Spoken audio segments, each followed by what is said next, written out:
I'm now joined here at the desk by Justin Barney. Justin, we just finished listening to your story, talking with Demario Douglas. Definitely a guy that we're going to see a lot of moving forward in the NFL. What did you think of him? You got to watch him when he was in high school at Mandarin. Did you always know that he'd be on this path? You know, I saw him before he was at Mandarin. He was at Menendez High School in South St. Johns County. He was a known entity back then, and he was a very good player, very shifty player.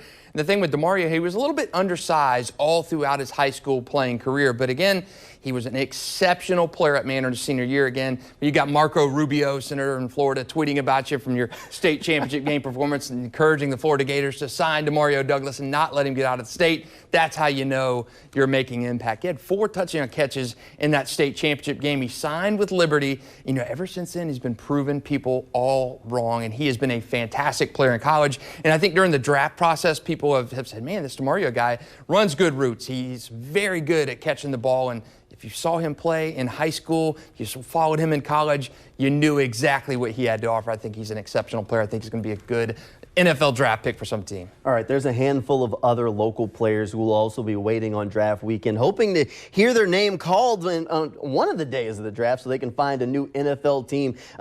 Talk to me. You watched a lot of these guys live when they were on the high school football field. Is there a guy that's on this list that you saw him in high school and you just knew one day you'd be waiting to find out what team he's going to play on in the NFL? I think a guy, to me, that you knew back when he was in high school would make that ascent to the next level, to me, was Will Mallory at Providence. He was a big tight end, really kind of played with defensive guys in his high school day. He had an exceptional, he was on our All-25 News4Jax team as one of the best players of the last 25 years. He ran like a receiver. He was built like a tight end, and you just knew that with some good coaching and that growth in college, you would see him take that next step from college to the NFL. I think Will is a guy that I saw. All right, a lot of talented players.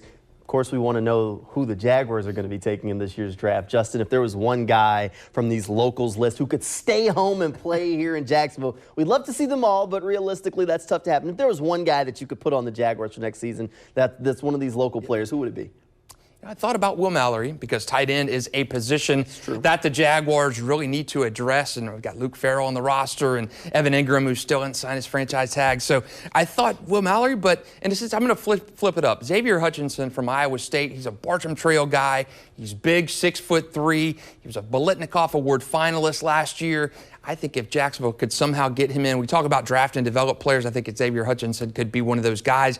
6'3", he's built big, he can run, he did great at Iowa State, and I think he could be that guy that fits into that rotation, maybe as a number 4 receiver early on. I really respect what he did. He took the junior college path, he went to Balloon Junior College out of Bartram Trail and really played himself into a draft prospect. I'd like him to see Xavier Hutchinson on the Jaguars if they're sticking with a local guy. That would surely be interesting. I think I'd like that pick myself. We'll talk a little bit more about the Jaguars draft as we kind of lead through the process. Justin, thanks for being here and thanks for talking with us. Coming up in the Sunday Sports Zone right after this break, we'll switch gears to college sports. We're wrapping up spring ball all around the area. Stay tuned. More Sunday Sports Zones coming up after this.